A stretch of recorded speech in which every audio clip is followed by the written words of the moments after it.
Africa that have the nerve and the audacity to go to witch doctors to pray for they call it the strange woman, the woman that's sleeping with your husband or whatever. I don't justify that. No woman wants another woman. No woman wants to share her husband or boyfriend or fiance with another woman. But let me tell you, many of you women in your 30s and 40s and 50s now, and you're having problems in your marriage, you fail to realize or you have forgotten that when you were in your teenage and your 20s and your early 30s, you also were dating married men. You also dated somebody else's husband during your young days. Now, what the seed of infidelity and adultery you have sown in your young years, you are reaping it in your marriage, in your old age, and you're all over the place collecting prayers, fasting and praying for the strange woman and the witch who wants to destroy your family to fall down and die. And what God put together, no man should separate. Okay, when you were sleeping with somebody else's husband when you were young, in your 20s and early 30s, when you were sleeping with other people's husband, what if they have prayed that same prayer and you have died?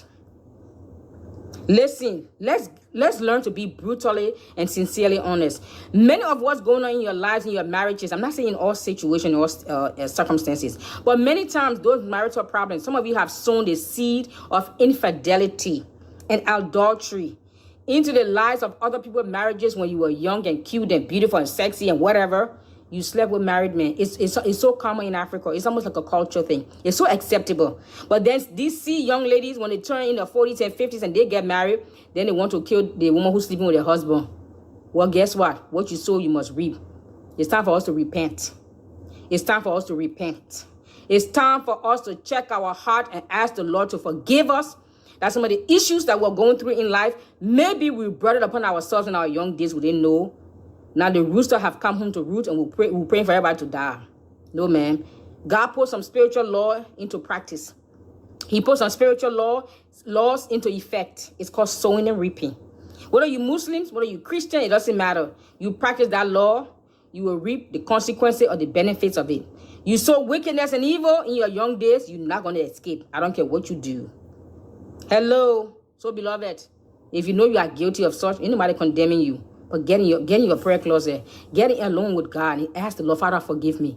Maybe I did it out of selfishness. I was jealous. I was insecure. Or I did it out of desperation. Maybe you needed money, needed help to put yourself through school. You didn't know any other way to do it. Okay, get alone with God and say, Lord, I did this in my young days. Maybe because I was desperate or I didn't know any better. But now I know better. My eyes are open.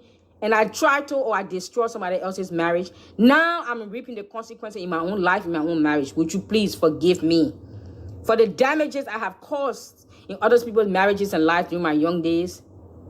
And forgive those young women who are doing it. Forgive me, Lord. Have mercy upon me. Save my marriage.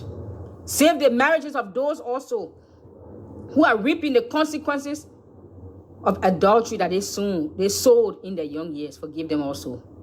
It's time for us to repent. Let's rend our heart, not our garment. Let's come and weep between the porch and the altar and bring our situation to God and ask the Lord for forgiveness. Brutal honesty and sincerity. Rend your heart and ask the Lord for mercy and forgiveness. Ask him to turn back his hand of judgment or whatever consequences you are reaping because of the sinful and lascivious lifestyle you have lived in your young years. And now you are reaping the consequences in your old age. And all you want to do is fall down and die prayers or go to hire this prophet, hire this witch doctor who said he's a prophet, pay him some money to pray for any enemies who want to destroy your marriage and your household should die. When you brought that in your own household because what? You sowed the seed of adultery and fornication. You sowed the seed of strife, of marital strife. You sowed the seed of divorce when you were young into somebody else's marriage. Now you're reaping it. You want to pray? No, before God can answer your prayer, you need to repent. Bless you.